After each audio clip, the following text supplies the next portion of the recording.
అది ఒడ్డున ఒక చెన్నకేశ్వర బసవేశ్వర స్వామి అనే దేవాలయం దర్శనానికి అయితే వచ్చాం.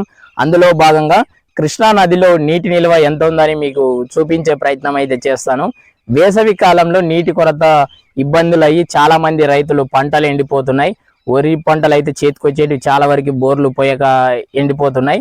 ఇప్పుడు ప్రస్తుతం మనకు కృష్ణా నదిలో కూడా నీటి నిల్వ అనేది చాలా తక్కువగా ఉంది. ఇప్పుడు మనం క్లియర్ గా చూడవచ్చు.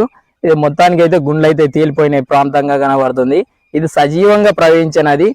ఎంత మనకు కరువు కాలంలో కూడా ఇది నీటి ప్రవాహం అయితే కొనసాగుతుంటుంది.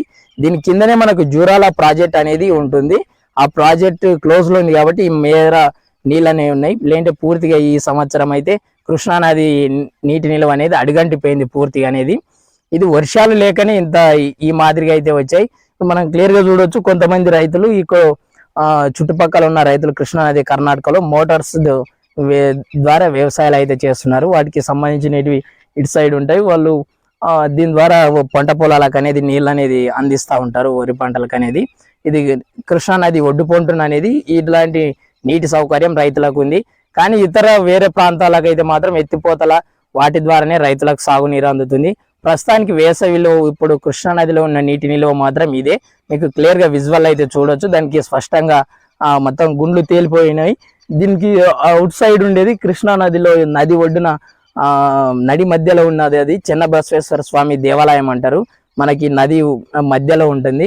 అది కర్ణాటక ప్రాంతంలో ఉంటుంది. దాని అవతల మనకు తెలంగాణ ఉంటుంది. ఈ నది వచ్చేసి కృష్ణా నది అటు తెలంగాణ ఇటు కర్ణాటక మధ్య ప్రవహిస్తుంటది.